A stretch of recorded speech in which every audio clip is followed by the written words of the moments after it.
Jeff, all set na ang Philippine National Police para sa inaasahang malaki ang kilos protesta ng iba't ibang grupo makikiisa sa ika-2 trillion peso March on November 30. Pero kabilang sa magiging pagkakasentro ng kanilang pagbabantay ay ang posibleng infiltration o paghalo ng mga grupo na nagbabalak na manggulo sa mga aktibidad tulad na lamang noong September 21 rally sa Maynila. Niligtas ng Diyos ang Presidente.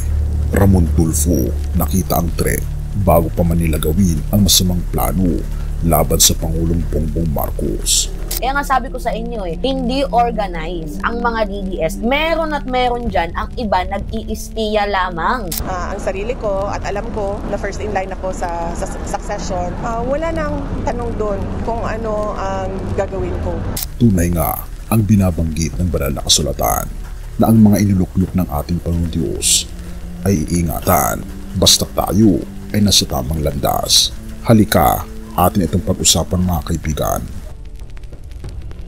So ngayon nga po, abay, talaga nga namang matindi. Kumuha ng sources itong si Moon Tulfo to the point na nabubuking niya yung mga isinasagawang future plan ng mga DDS. Kaya nga sabi ko sa inyo hindi organized ang mga DDS. Meron at meron dyan, ang iba nag-iistiya lamang. President, anything will happen na mag-resign si Pangulong Marcos, how could you uphold kung siya mantinong as successor ng President?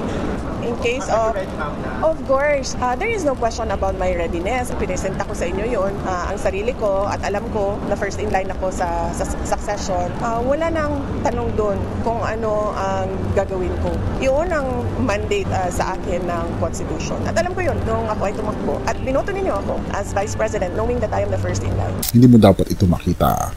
Pero ngayong nandito ka na, hindi mo na maiwasang malaman ang totoo. May nangyari nitong linggo, tahimik, misteryoso. At kung iisipin mo, parang eksena sa political thriller.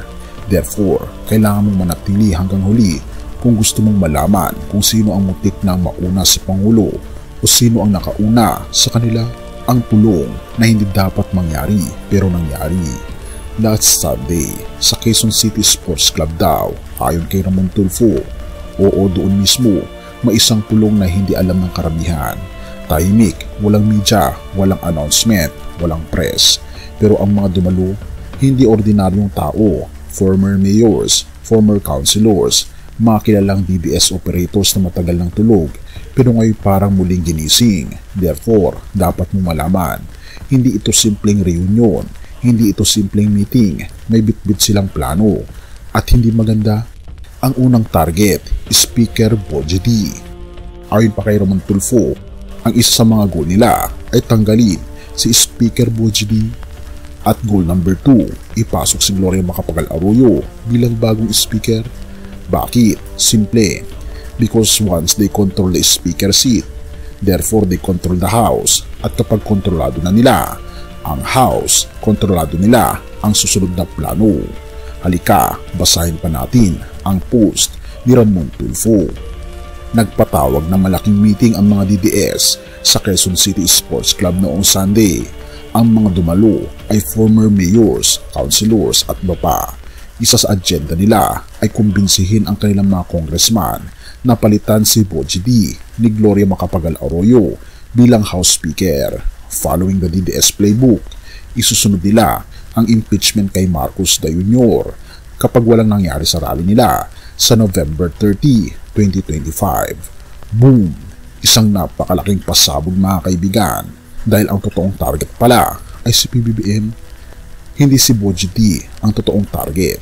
Ang gusto nila ay ma-impeach ang Pangulo, hindi next year, hindi sa malayo, kundi agad. Kapag hindi raw umubra ang rally nila sa November 30, 2025. Yes, that's the date, that's the trigger. Kapag pumalpak, isusulong nila ang impeachment. Pero may problema sila na hindi inaasahan. The unexpected witness, Ramon Tulfo. Habang tulog ang taong bayan, may isang tao nagising. Habang tahimik ang pulong ng DDS, may isang mata na nanonood. Si Ramon Tulfo, hindi sinadya, hindi inaasahan, pero ibinunyag niya ito ng matapang. Kaya naman mga kaibigan, God moved in silence. Hindi aksidente, hindi coincidence, hindi tsamba, hindi mo akalaing ganito kasimple. May taong narinig, may taong nakakita, may taong nag-decide na magsalita. Pero higit sa lahat, may kamay na hindi nakikita na gumagalaw sa tamang oras. Kung nagkataon na hindi na-discover ang pulong na iyon, kung hindi na-monitor ang agenda nila, kung hindi nakita ang threat. Therefore, baka ibang istorya na ang headline ngayong araw. Ang tanong ay, totoo ba ang mga revelasyon ni Ramon Tulfo? Sana ay hindi. Have mercy, O God, at purihin ang ating Panginoong Diyos. Kung nakita natin kung gaano kadilim at kaseryoso ang mga plano laban sa ating mga pinuno, mas lalo nating nakikita ang isang bagay. The world is shaking, but Jesus remains unshaken. The world is plotting, therefore, Jesus keeps protecting. Gaya na nangyari sa Pangulo, minsan may panganib na hindi natin nakikita, pero kaibigan, may Panginoong Diyos tayong gumagalaw bago pa man sila kumilos. At dito pumapasok ang salita ng ating Panginoong Diyos. Isaiah 33 verse 22, For the Lord is our judge, the Lord is our lawgiver, the Lord is our king, He will save us. Sa bawat threat, sa bawat pagtatangka, sa bawat dilim ng tao, Jesus stands as judge, savior, protector, and the coming king. Hindi siya natutulog, kaibigan, hindi siya nagkukulang, hindi siya nahuhuli. Therefore, kahit gaano kadilim ang mundo, may pag-asa dahil ang ating Panginoon Hesus ang ilaw, ang awa at ang grasya at ang hustisya. At sa paulang pagkakataon ng kanyang pagbabalik ng ating Panginoon Hesus, walang planong tao ang mananatili, walang kasamaan ang magtatagumpay, walang lihim ang mananatiling nakatago. He will return with love for His people, grace for the humble, mercy for the repentant, and justice for all evil. Kaibigan, kung nararamdaman mo magulo ang mundo, kung ramdam mo ang tensyon, kung ramdam mo ang takot at pag-aalala, huwag kang lalayo sa ating Panginoon Hesus. Therefore, lumapit ka sa Kanya, isuko mo ang iyong puso, ibigay mo ang kinabukasan mo, sapagkat siya lang ang tunay na proteksyon mo, hindi sa politika, hindi sa tao, hindi sa kapangyarihan, kundi sa ating Panginoon Hesus lamang. Purihin ang ating Panginoong Diyos at tayo manalangin. Ama naming Diyos na makapangyarihan sa lahat na nasa langit, lumalapit po kami sa iyo ngayon na may puso ng pagpapakumbaba. Nakikita namin ang kaguluhan sa mundo, pero alam namin na ikaw ang Diyos na nagliligtas, nagtatanggol at nagbibigay liwanag. Pinupuri po namin kayo dahil ibinigay mo ang aming Panginoon Hesus bilang aming tagapagligtas, bilang aming hari at aming tunay na kapayapaan. O aming Panginoon Diyos, hinihiling po namin, nalinisin niyo po ang aming mga puso, hilumin niyo po ang aming mga takot, at ilapit niyo po kami sa aming Panginoon Hesus araw-araw. Ihanda niyo po kami sa kanyang pagbabalik ng may pagmamahal, pananampalataya at katapatan.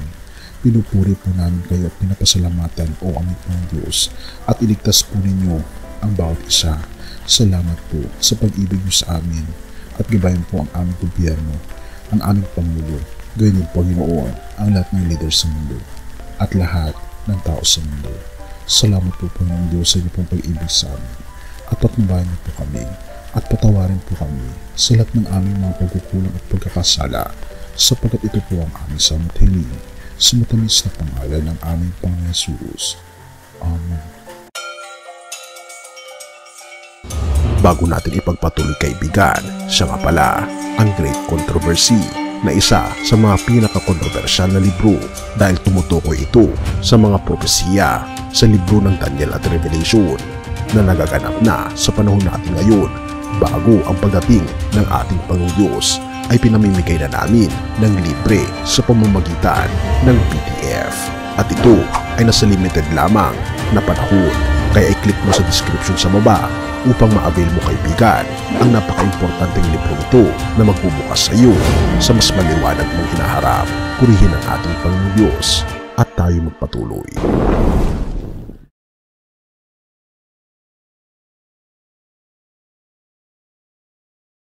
Siyang aking